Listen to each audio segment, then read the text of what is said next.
Hello everyone, good morning. कैसे हैं आप सब? Welcome back wifi study with Nandini. Discuss करेंगे 29 फेब के करंट अफेयर और लास्ट में रिवीजन की क्लास भी है, यानी जो कुछ हमने 28 को पढ़ा उसका रिवीजन करते हुए आगे बढ़ेंगे और डेज के बारे में चर्चा करेंगे, देश और विदेशों की न्यूज़ के बारे में चर्चा करेंगे और इसके अलावा टेलीग्राम के लिंक पर इंग्लिश और हिंदी दोनों लैंग्वेजेस में जो हमारा कंटेंट है वो उपस्थित है, तो आप पढ़ सकते हैं, नोट्स भी बना सकते हैं।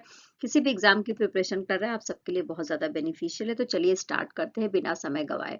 तो सबसे पहले जो हम बात करेंगे विश्व दुर्लभ रोग दिवस के बारे में बात करेंगे, वर्ल्ड रेयर डिजीज डे, जो हर साल 29 फेब को मनाया जाता है। और साथ में मैं आपको बता दूं कि इसको 2008 से मनाना स्टार्ट किया गया था। ओके, नेक्स्ट बात कर लेते हैं क्वेश्चन नंबर फर्स्ट के ऊपर, एजिस ग्राहम बेल अवार्ड्स के बारे में। ओके, तो एजिस ग्राहम बेल अवार्ड्स जिसका 14th नंबर का संस्करण था, ये दिया गया है अभिनव दूरसंचार समाधान के लिए सी डॉट को। किसको दिया गया है? सी डॉट को दिया गया है अभिनव दूरसंचार समाधानों के लिए 14th नंबर का एजिस ग्राहम बेल अवार्ड। अच्छा, ये कितनी कैटेगरी के लिए दिया गया है? तो 3 कैटेगरी में ये अवार्ड जीता है सी डॉट ने। वो कैटेगरी कौन सी है उसके बारे में भी चर्चा कर लेते हैं। तो 3 कैटेगरी है, एआई के नवाचार के लिए, सामाजिक भलाई में नवाचार के लिए और दूर संचार में नवाचार यानी क्वांटम कुंजी वितरण उत्पाद के लिए सी डॉट को ये 3 पुरस्कार दिए गए हैं। नेक्स्ट बात करेंगे वर्ल्ड गोल्ड काउंसिल के बारे में। वर्ल्ड गोल्ड काउंसिल ने भारत के लिए अपना मुख्य कार्यकारी अधिकारी नियुक्त किया है। इनका नाम क्या है? तो इनका नाम है सचिन जैन। ओके, यानी कि अब ये चीफ एग्जीक्यूटिव ऑफिसर होंगे भारत के लिए वर्ल्ड गोल्ड काउंसिल की तरफ से। सचिन जैन, इनका नाम याद रख लेंगे। नेक्स्ट बात करेंगे वित्तीय साक्षरता सप्ताह 2024 के बारे में, जिसका आयोजन किसने किया है, यहाँ पर पूछा जा रहा है। तो वित्तीय साक्षरता सप्ताह 2024 जो 26 फरवरी से स्टार्ट होकर 1 मार्च तक चलने वाला है, इसका आयोजन किया गया है भारतीय रिजर्व बैंक की तरफ से। भारतीय रिजर्व बैंक क्या सिखाएगी उसके ऊपर भी बात कर लेते हैं। तो वित्तीय साक्षरता में 3 बातों को लेकर फोकस किया गया है। पहला है छात्रों के लिए बैंकिंग अनिवार्यता क्यों जरूरी है, बचत क्यों जरूरी है, बचत को कैसे किया जा सकता है डिजिटली और सेफली कैसे बचत को किया जा सकता है, इन सब बातों को लेकर ये साक्षरता अभियान चलाया जा रहा है भारतीय रिजर्व बैंक के द्वारा। क्लियर? अच्छा, साथ में मैं आपको ये भी बता दूं कि भारतीय रिजर्व बैंक की स्थापना 1 अप्रैल को 1935 में करी गई थी कोलकाता में। ओके, और अभी प्रेजेंट टाइम में इसका मुख्यालय आपको कहाँ देखने को मिलेगा? तो महाराष्ट्र के मुंबई में देखने को मिलेगा। भारतीय रिजर्व बैंक के गवर्नर कौन है? तो शक्तिकांत दास जी हैं, जैसा कि हम सबको पता भी होगा। क्लियर? अच्छा, इस वर्ष की थीम क्या ली गई है इस साक्षरता के लिए? तो करो सही शुरुआत, बनो वित्तीय स्मार्ट। क्लियर? नेक्स्ट बात कर लेते हैं वैश्विक बौद्धिक संपदा सूचकांक यानी कि ग्लोबल इंटेलेक्चुअल प्रॉपर्टी इंडेक्स 2024 के बारे में बात हो रही है, जिसमें भारत को स्थान जो मिला है वो कौन सा है? तो 42 नंबर पे भारत है। 55 देशों को इसमें लिया गया था। रैंकिंग भी देख लेते हैं, 42 नंबर पे भारत है और ये 12वां एडिशन है यूएस चैम्बर ऑफ कॉमर्स का। ठीक है, तो यानी यूएस चैम्बर ऑफ कॉमर्स ही ये रैंकिंग निकालता है। 12वां एडिशन है इस बार का। 55 देशों को लिया गया और उसमें हमारा देश ग्लोबल इंटेलेक्चुअल प्रॉपर्टी इंडेक्स में 42 स्थान पर है। बहुत बार एग्जाम में पूछा गया है, तो इम्पोर्टेंट क्वेश्चन है ये। फर्स्ट नंबर पे आप देख सकते हैं कि संयुक्त राज्य अमेरिका है, फिर यूनाइटेड किंगडम है, फिर फ्रांस है। तो टॉप 3 याद कर लेना, यूएसए, यूनाइटेड किंगडम, फ्रांस।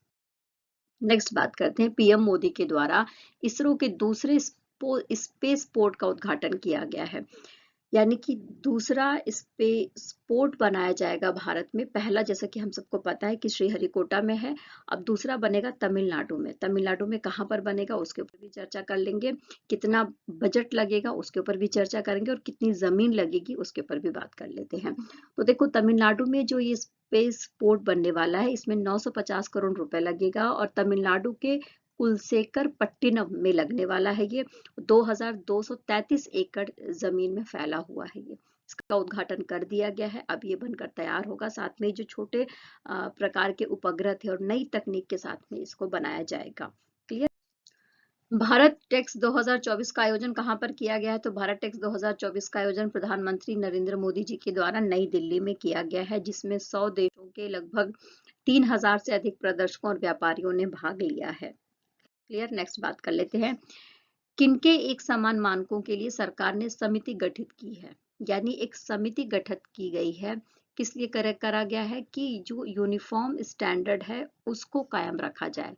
और ये किसके बारे में है, तो ये बात है KYC के बारे में। किसके बारे में? KYC के बारे में है। इसमें आप देख सकते हैं कि हमारे देश की जो वित्त मंत्री हैं निर्मला सीतारमण जी, और रिजर्व बैंक के गवर्नर जो है शक्तिकांत दास जी, उनका महत्वपूर्ण रोल है। तो KYC के यूनिफॉर्मिटी के लिए एक संगठन, एक समिति का गठन किया गया है। क्लियर? आइए नेक्स्ट बात कर लेते हैं। नाटो के द्वारा आयोजित सैन्य अभ्यास का नाम क्या है? यानी कि जो नाटो है वो सैन्य अभ्यास कर रहा है, इसका नाम पूछा जा रहा है।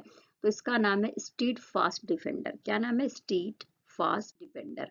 2024 का ये सैन्य अभ्यास है। 7 जनवरी से ही इसको स्टार्ट कर दिया गया है, और पहला चरण जनवरी से लेकर मार्च तक है, दूसरा जो है फरवरी और मई के बीच में चलेगा। नाटो का फुल फॉर्म क्या है? तो उत्तरी अटलांटिक संधि संगठन, नॉर्थ अटलांटिक ट्रीटी ऑर्गेनाइजेशन, जिसको हम क्या कहते हैं? नाटो कहते हैं। लोकपाल के अध्यक्ष के रूप में किसकी नियुक्ति की गई है? तो लोकपाल के अध्यक्ष के रूप में जिनकी नियुक्ति करी गई है, इनका नाम है न्यायमूर्ति AM खानविलकर। जरूर याद रख लेना इनका नाम, एग्जाम में आने की संभावना बहुत ज्यादा है। लोकसभा के अध्यक्ष के रूप में अब ये काम करेंगे न्यायमूर्ति AM खानविलकर। ओके। और साथ में ही सुशील चंद्रा, पंकज कुमार और अजय कीर्ति गैर न्यायिक सदस्यों के रूप में काम करेंगे लोकपाल में। क्लियर? आइए नेक्स्ट बात कर लेते हैं। तेलंगाना सरकार के द्वारा कहां पर फार्मा सिटी खत्म करने का निर्णय किया गया है? तो देखो, तेलंगाना सरकार के द्वारा बार बार जो पर्यावरणविद थे और जनता थी, उनकी तरफ से बार बार प्रदर्शन हो रहे थे। तो हैदराबाद में जो फार्मा सिटी है उसको खत्म करने का निर्णय ले लिया गया है तेलंगाना सरकार की तरफ से। इस बात को जरूर ध्यान में रख लेंगे। ओके, नेक्स्ट बात कर लेते हैं। सबसे तेज शतक बनाने का रिकॉर्ड बनाया है इन्होंने, और इन्होंने सिर्फ 33 गेंदों में ये जो रिकॉर्ड है बनाया है, यानी कि 33 गेंद खेले और 100 रन बना लिया। इनका नाम क्या है? तो नामीबिया के खिलाड़ी हैं ये। T20 इंटरनेशनल के दौरान इन्होंने ये रिकॉर्ड बनाया है, नेपाल के खिलाफ मैच खेलते हुए। इनका नाम है जॉन निकोल लाफ्टी इटन। क्या नाम है? जॉन निकोल लाफ्टी इटन, इनका नाम याद रख लेना। और साथ में ही इन्होंने नेपाल के जो खिलाड़ी थे उनका रिकॉर्ड तोड़ा है, जिन्होंने 34 गेंदों पे कितने रन बनाए थे? तो 34 गेंदों पे इन्होंने 100 रन बनाए थे, नेपाल के Kushal Malla. Okay, clear? Next बात कर लेते हैं। मेरा पहला वोट देश के लिए। मेरा पहला वोट देश के लिए जो अभियान है, किसको लक्षित किया गया है इसमें? तो इसमें उच्च शिक्षण संस्थानों को लक्षित किया गया है प्रधानमंत्री नरेंद्र मोदी जी के द्वारा। जो हमारे देश के युवा हैं, जो या अभी नए नए वोटर बने हैं, उनको प्रेरित करने के लिए कि वो ज्यादा से ज्यादा मतदान करें, मत दें, इसके लिए मेरा पहला वोट देश के लिए अभियान चलाया गया है उच्च शिक्षण संस्थानों में। क्लियर? नेक्स्ट बात कर लेते हैं। अच्छा, निधन है किसका? पंकज उधास जी का। इनके गजलों को, इनके गीतों को सुनते हुए हम बड़े हुए हैं। तो पद्मश्री से सम्मानित थे पंकज उधास जी। 73 साल की उम्र थी इनकी। 26 फरवरी को इनका निधन हो गया है। ये अपनी उम्र संबंधी बीमारियों से पीड़ित थे। इनकी बेटी नायाब उधास के द्वारा ये बताया गया सोशल मीडिया के माध्यम से। नेक्स्ट बात कर लेते हैं, रिवीजन कर लेते हैं जो कुछ हमने 28 को पढ़ा। तो 28 फेब को हम क्या मनाते हैं? तो राष्ट्रीय विज्ञान दिवस मनाते हैं। साथ में 27 फेब को हम क्या मनाते हैं? तो राष्ट्रीय प्रोटीन दिवस मनाते हैं। और सबसे बड़ा सौर बैटरी परियोजना का अनावरण कहाँ पर किया गया है? तो छत्तीसगढ़ में किया गया है। इसके बारे में हमने बहुत अच्छे से कल की क्लास में पढ़ा था। 2023 GD बिरला पुरस्कार किसे दिया गया है? तो डॉक्टर अदिति सेन बिरला को दिया गया है। Sorry, doctor Aditi Sen day को दिया गया है GD बिरला पुरस्कार। जो GD बिरला पुरस्कार है वो 1991 से दिया जा रहा है, घनश्याम दास बिरला। ओके, याद रख लेंगे, इसका फुल फॉर्म है।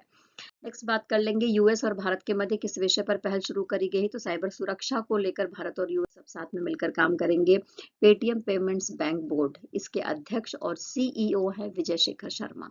तो विजय शेखर शर्मा ने पेटीएम पेमेंट्स बैंक बोर्ड के पद से इन्होंने इस्तीफा दे दिया है। इनका नाम याद रख लेंगे। साथ में ही इसकी मदर कंपनी कौन सी है? तो इसकी मदर कंपनी है 197, इसको भी याद रख लेंगे। नेक्स्ट बात कर लेते हैं, पहले मानव अंतरिक्ष उड़ान मिशन गगनयान के लिए कितने पायलट ट्रेंड हो रहे हैं?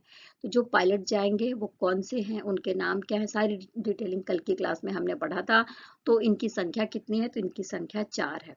नेक्स्ट बात कर लेते हैं, केंद्र सरकार ने किस वर्ष के सरोगेसी नियम में संशोधन करा है? तो 2022 के सरोगेसी नियम में संशोधन किया गया है केंद्र सरकार की तरफ से। तो तीसरी सबसे बड़ी मस्जिद और अल्जीरिया की सबसे बड़ी मस्जिद है ना, इसका उद्घाटन किया गया है कहाँ पर? अल्जीरिया में। नेक्स्ट बात करेंगे, पाकिस्तान के पंजाब प्रांत की पहली महिला मुख्यमंत्री के रूप में किसने शपथ ली है? तो मरियम नवाज, जो नवाज शरीफ की बेटी हैं, हाँ नवाज शरीफ की बेटी हैं, उन्होंने जो है क्या किया है, मुख्यमंत्री पद के लिए शपथ लिया है। नेक्स्ट बात करेंगे, अदानी ग्रुप ने कहां पर दक्षिण एशिया का सबसे बड़ा गोला बारूद और मिसाइल कॉम्प्लेक्स लॉन्च किया है? तो देखो, ये जो गोला बारूद और मिसाइल कॉम्प्लेक्स है, ये दक्षिण एशिया का है, सबसे बड़ा है, और इसको लॉन्च किया गया है कानपुर में, अदानी समूह से रिलेटेड है, ये याद रख लेंगे इस बात को। पीएम मोदी ने सिक्किम के पहले रेलवे स्टेशन का उद्घाटन किया है। तो सिक्किम का जो रंगपो है, वहां पर पहला रेलवे स्टेशन बनाया जाएगा, और इसमें 41,000 करोड़ रुपए की लागत आने वाली है, क्योंकि इसमें भी सुरंगें भी बनाई जाएंगी और 14 पुल भी बनाए जाएंगे। नेक्स्ट बात करेंगे, उत्कृष्ट प्रदर्शन के लिए करने वाले सशस्त्र बल कर्मियों के लिए वित्तीय प्रोत्साहन दिया जाएगा, और ये किसके लिए किया जा रहा है? तो एशियाई गेम्स में जिन्होंने पैरा ओलंपिक एशियाई गेम्स और एशियाई गेम्स में जिन सैनिकों ने अच्छा प्रदर्शन किया है, जिन्होंने गोल्ड मेडल, सिल्वर मेडल और ब्रॉन्ज मेडल जीता है, उनके लिए ये प्रोत्साहन राशि लेकर आई है रक्षा मंत्रालय।